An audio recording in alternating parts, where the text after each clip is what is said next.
အားလုံးပဲမင်္ဂလာပါခင်ဗျာဒီဗီဒီယိုမှာပြောပြပေးတော့မှာကတော့ OneXBet မှာနောက်ဆုံး version ပြောင်းထားတဲ့ OneXBet account ဖွင့်နည်းအကြောင်းနဲ့ငွေတွင်းနည်းငွေထုတ်နည်းအကြောင်းကိုပြောပြပေးတော့မှာပဲဖြစ်ပါတယ်ခင်ဗျာ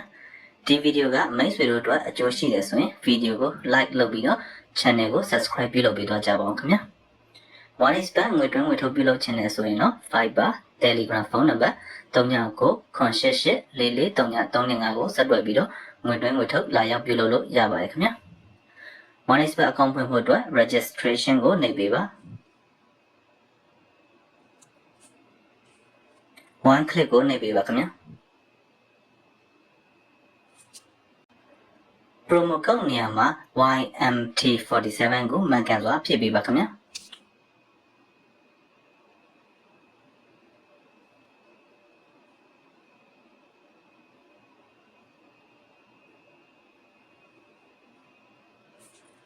promo code YMT47 ကိုဖြည့်ပြီးတော့ရင်တော့4000ခွက်ကိုအမှန်ချစ်လေးပေါ်အောင်နေပြီပါအားလုံးပြီးတော့ရင်တော့ register ကိုနှိပ်ပေးပါခင်ဗျာ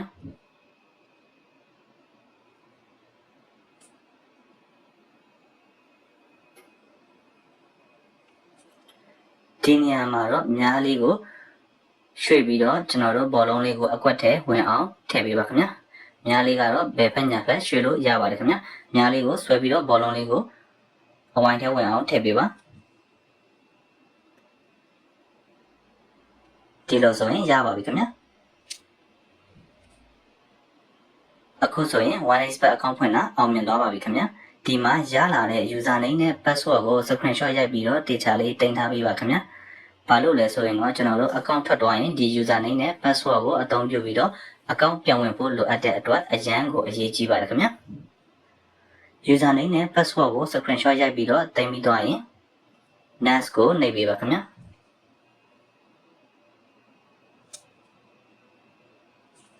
အခုဆိုရင် OneXBet account ရတော့ပါပြီခင်ဗျာ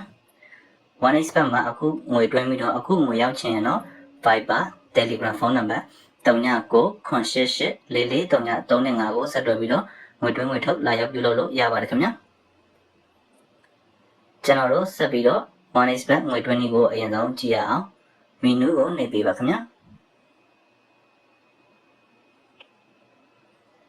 ငွေတွင်းမှာဖြစ်လို့ deposit ကိုနှိပ်ပေးပါ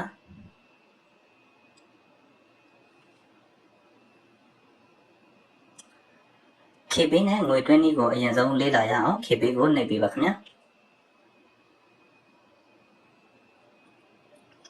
ကျွန်တော်ဒီမှာနမူနာအချက်လက်တွေကိုဖြည့်ပြန်မှာဖြစ်ပါတယ်မိတ်ဆွေတို့ကတော့မိတ်ဆွေတို့ရဲ့အချက်လက်အမှန်ကိုဖြည့်ပေးပါဒါမှမိတ်ဆွေတို့အကောင့်တွေကိုငွေဝင်လာမှာပဲဖြစ်ပါတယ်ခင်ဗျာ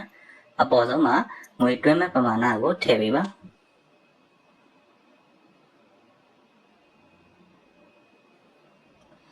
တင်ဤ KB ဖုန်းနံပါတ်ဆိုတဲ့နေရာမှာမိတ်ဆွေတို့ရဲ့KB ဖုန်းနံပါတ်ကိုမှန်ကန်စွာဖြည့်ပေးပါခင်ဗျာကျွန်တော်ကနမူနာဖုန်းနံပါတ်ကိုထည့်ပြပါမယ်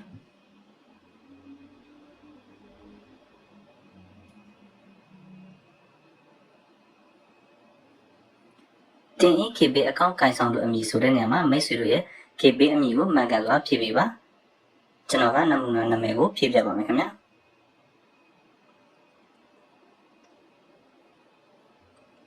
ကျွန်တော်တို့ငွေတွင်းတဲ့ပမာဏ KB ဖုန်းနံပါတ် KB အမည်ကိုဖြည့်ပြီးတော့ရင်တော့အပေါ်မှာ active ဖြစ်နေတဲ့ agent ဖုန်းနံပါတ်ရှိပါတယ်ခင်ဗျာ copy ယူလို့ရတာလေးရှိပါတယ်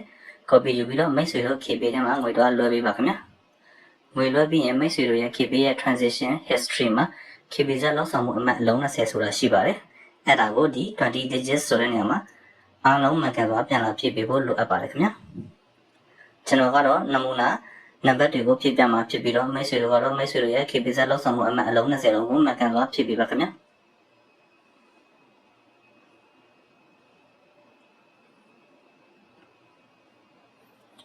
ကျွန်တော်တို့ KB မှာတစ်ခါလေကြာရင်ငွေတွင်းတဲ့အချိန်မိနစ်စက္ကန့်ကိုတောင်းတက်ပါတယ်ခင်ဗျာများတော့အဖြစ်တော့တောင်းလေးမရှိပါဘူးတောင်းရင်တော့ထည့်ပေးရမှာဖြစ်ပါတယ်ကျွန်တော်နမူနာထည့်ပြပါမယ်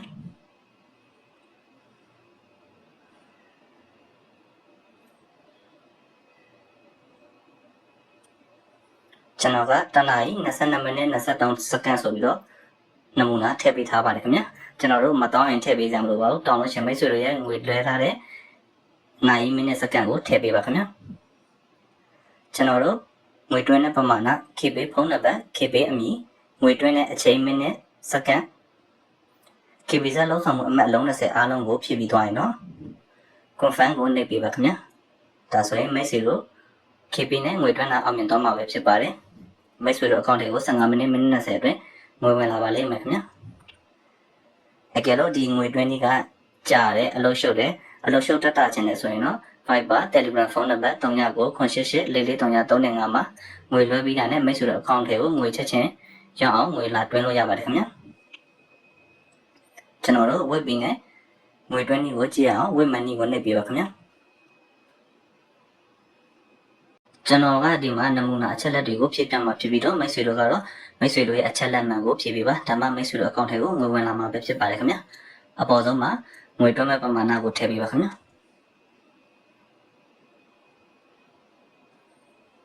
တင်ဤ web ဖုန်းနံပါတ်ဆိုတဲ့နေရာမှာမိတ်ဆွေတို့ရဲ့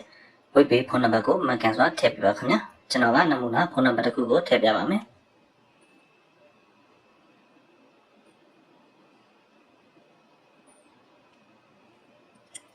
တင်ဤ web အကောင့်ကန်ဆောင်လို့အမည်ဆိုတဲ့နေရာမှာမိတ်ဆွေတို့ရဲ့ web အကောင့်အမည်ကိုမှန်ကန်စွာထည့်ပေးပါခင်ဗျာကျွန်တော်ကတော့ဒီမှာနမူနာနာမည်တစ်ခုထည့်ပြပါမယ်ခင်ဗျာ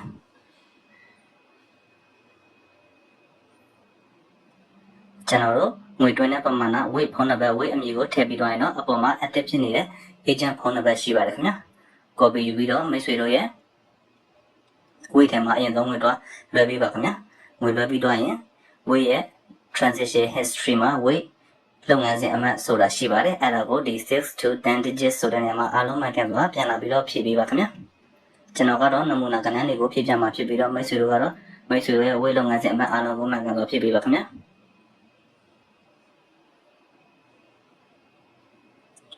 ကျွန်တော်တို့ weight မှာတစ်ခါလေကြာရင်ငွေတွင်းတဲ့အတည်ပြု screenshot ကိုတောင်းတတ်ပါတယ်ခင်ဗျာတောင်းလို့ရှိရင်ဒီအပေါင်းလက္ခဏာလေးကိုနှိပ်ပြီးတော့မိတ်ဆွေတို့ငွေလွှဲထားတဲ့ screenshot ကိုထည့်ပေးရမှာဖြစ်ပါတယ်ခင်ဗျာမတောင်းရင်တော့ငွေလွှဲတဲ့ screenshot ကိုထည့်ပေးရမလို့ပါခင်ဗျာဒီနေရာမှာတောင်းတဲ့အတွက်ငွေတွင်းအတည်ပြု screenshot မှာအပေါင်းလေးကိုနှိပ်ပြီးတော့ screenshot လေးကိုထည့်ပေးပါခင်ဗျာကျွန်တော်တို့ငွေတွင်းတဲ့ပမာဏ weight ဖုန်းနံပါတ် weight အမည် weight ငွေတွင်းအတည်ပြု screenshot weight လုပ်ငန်းစဉ်အမှတ်အားလုံးကိုဖြည့်ပြီးသွားရင်တော့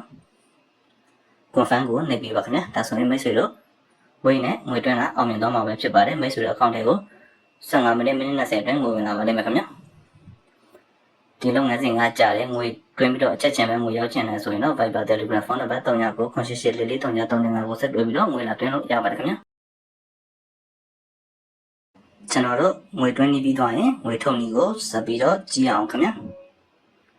ကျွန်တော်တို့ 1x ဘက်မှာငွေထုတ်တော့မယ်ဆိုရင်အရင်ဆုံးကိုယ့်ရဲ့အချက်လက် personal profile ဖြည့်ထားဖို့လိုအပ်ပါတယ်ခင်ဗျ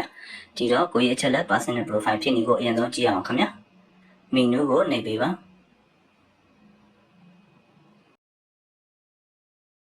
personal profile လေးကိုနှိပ်ပေးပါခင်ဗျ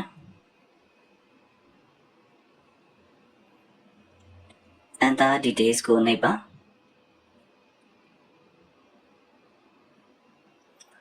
ကျွန်တော်ကဒီမှာနမူနာအချက်လက်တွေကိုဖြည့်ပြမှာဖြစ်ပြီးတော့မိတ်ဆွေတို့ကတော့မိတ်ဆွေတို့ရဲ့အချက်လက်မှန်ကိုဖြည့်ပေးပါဒါမှမိတ်ဆွေတို့ငွေထုတ်လို့ရမှာဖြစ်ပါတယ်ခင်ဗျအပေါ်ဆုံးမှာမိတ်ဆွေတို့ရဲ့အလယ်နာမည်ကိုထည့်ပေးပါခင်ဗျ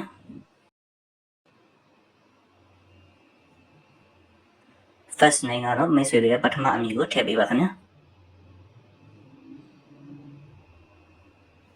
patronym ကွင်းစားကွင်းပိတ်နဲ့ if any လို့ရေးထားပါတယ်ရှိတယ်လို့ပြောတာပါမထည့်လဲရပါတယ်ခင်ဗျထည့်ပေးရင်ပို့ပြီးတော့ပြေဆုံးပါတယ်မိတ်ဆွေတို့ရဲ့နောက်ဆုံးအမည်ကိုထည့်ပေးပါခင်ဗျ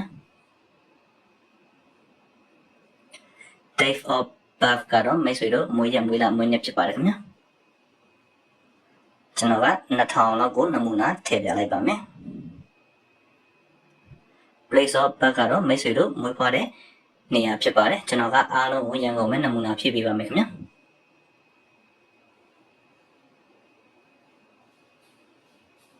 region ကတော့တိုင်းနဲ့ပြည်နယ်ကိုရွေးခိုင်းတာပါကျွန်တော်ကရန်ကုန်ပဲထည့်ရွေးလိုက်ပါမယ်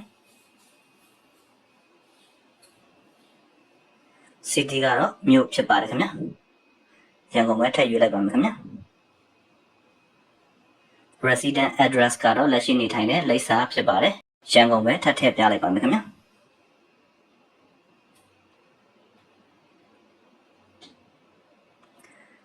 document type ကတော့ document type လေးကိုနှိပ်လိုက်ပါ ကျွန်တော်တို့ကမှတ်ပုံတင်နံပါတ်ထဲမှာဖြစ်တဲ့အတွက် National Registration Card NRC ကိုရွေးချယ်ပေးပါခင်ဗျာ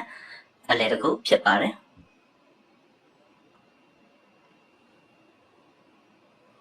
series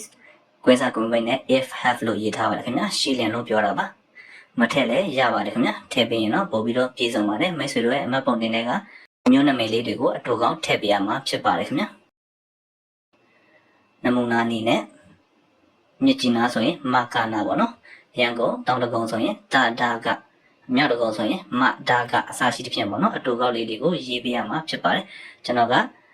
ရန်ကုန်တောင်တကုံရဲ့အတူကောက်ကိုထည့်ပြပါမယ်တာဒါက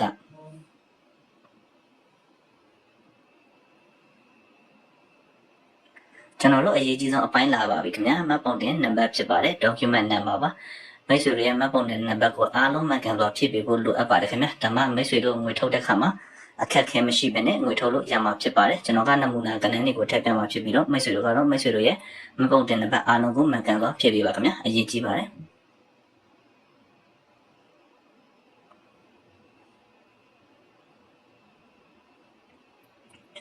date of issue ကတော့မှတ်ပုံတင်ထုတ်ပေးတဲ့ရက်စွဲဖြစ်ပါတယ်ကျွန်တော်တို့အတိအကျမှတ်မိဖို့မလိုပါဘူးခင်ဗျာ3-5နှစ်တော့ခြားထားပေးပါကျွန်တော်2020လောက်ကိုနမူနာရွေးပေးလိုက်ပါမယ်ခင်ဗျာ issue ဘိုင်ကတော့ government ဘိုင်မြန်မာလို့ထည့်ပေးပါခင်ဗျာ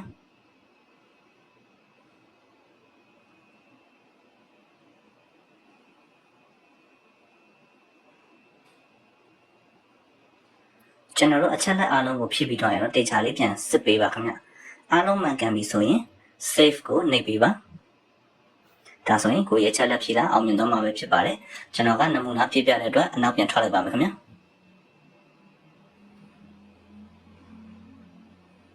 ကျွန်တော်တို့ကိုရဲ့ချက်လက်ဖြည့်ပြီးတော့ရင်တော့ငွေထုတ်လို့ရပါပြီခင်ဗျငွေထုတ်နည်းကိုဆက်ပြီးတော့လေ့လာရအောင်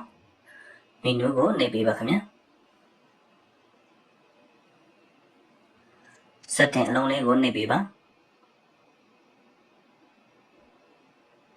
withdraw ကိုနှိပ်ပေးပါခင်ဗျာ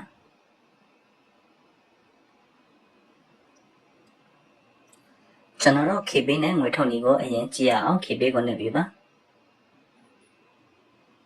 ကျွန်တော်ကဒီမှာနမူနာအချက်လက်တွေကိုဖြည့်ပြမှာဖြစ်ပါတယ်မိတ်ဆွေတို့ကတော့မိတ်ဆွေတို့ရဲ့အချက်လက်မှန်ကိုဖြည့်ပေးပါခင်ဗျာဒါမှမိတ်ဆွေတို့အကောင့်ထဲကိုငွေဝင်လာမှာပဲဖြစ်ပါတယ်အပေါ်ဆုံးမှာငွေထုတ်မဲ့ပမာဏကိုထည့်ပေးပါ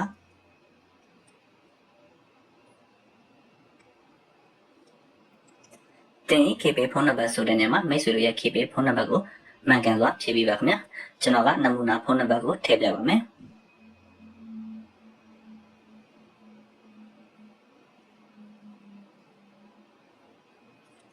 တင် KB အကောင့်ကန်ဆောင်လို့အမည်ဆိုတဲ့နေရာမှာမိတ်ဆွေတို့ရဲ့ KB အကောင့်အမည်ကိုမှန်ကန်စွာထည့်ပေးပါခင်ဗျာကျွန်တော်ကနမူနာနာမည်ကိုထည့်ပြပါမယ်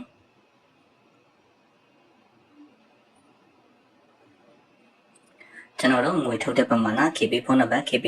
အမည်ကိုထည့်ပြီးတော့နော် confirm ကိုနှိပ်ပေးပါခင်ဗျာဖုန်းချိန်ထားရင် SMS ကိုကြားပါလိမ့်မယ်ခင်ဗျာ SMS ကိုရိုက်ထည့်ပြီးတော့ confirm ကိုထပ်နှိပ်ပေးပါဒါဆိုရင်မိတ်ဆွေတို့ KB နဲ့ငွေထုတ်တာအောင်မြင်တော့မှာပဲဖြစ်ပါတယ်မိတ်ဆွေတို့အကောင့်လေးကိုနိုင်ဝက်တွင်ငွေဝင်လာပါလိမ့်မယ်ခင်ဗျာ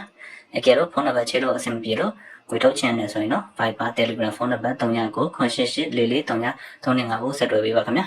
အဲ့ဒီမှာကျွန်တော်တို့ဖုန်းနံပါတ်မချိန်ပဲနဲ့ငွေထုတ်လို့ရပါတယ်ခင်ဗျာကျွန်တော်တို့ဝေးနဲ့ငွေထုတ်နည်းကိုဆက်ပြီးတော့ကြည့်အောင်ဝေးကိုနှိပ်ပေးပါခင်ဗျာ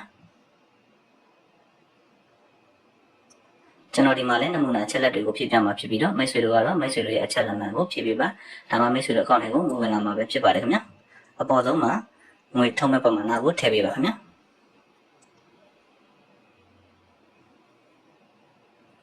တင် web ဖုန်းနံပါတ်ဆိုတဲ့နေရာမှာမိတ်ဆွေတို့ရဲ့ web ဖုန်းနံပါတ်ကိုမှန်ကန်စွာဖြည့်ပေးပါခင်ဗျာကျွန်တော်ကနမူနာဖုန်းနံပါတ်ကိုထည့်ပြပါမယ်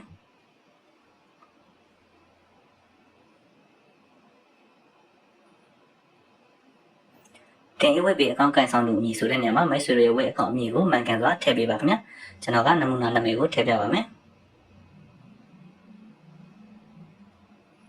ကျွန်တော်တို့ငွေထုတ်မဲ့ပမာဏ web ဖုန်းနံပါတ် web အမည်ကိုထည့်ပြီးတော့ရင်နော် confirm ကိုနှိပ်ပေးပါခင်ဗျာဖုန်းချိန်ထားရင် SMS ကိုကြားပါလိမ့်မယ် SMS ကိုရိုက်ထည့်ပြီးတော့ confirm ကိုထပ်နှိပ်ပေးပါခင်ဗျာဒါဆိုရင်ဝေးနဲ့ငွေထုတ်တာအောင်မြင်တော့မှာပဲဖြစ်ပါတယ်မိတ်ဆွေတို့အကောင့်ထဲကိုနိုင်ဝက်တွင်ငွေဝင်လာပါလိမ့်မယ်ခင်ဗျာကဲလို့ဖုန်းနံပါတ်ချိတ်လို့အဆင်မပြေလို့ငွေထုတ်ချင်တယ်ဆိုရင်တော့ Viber Telegram ဖုန်းနံပါတ်399-888-4435မှာငွေလာထုတ်လို့ရပါတယ်ခင်ဗျာ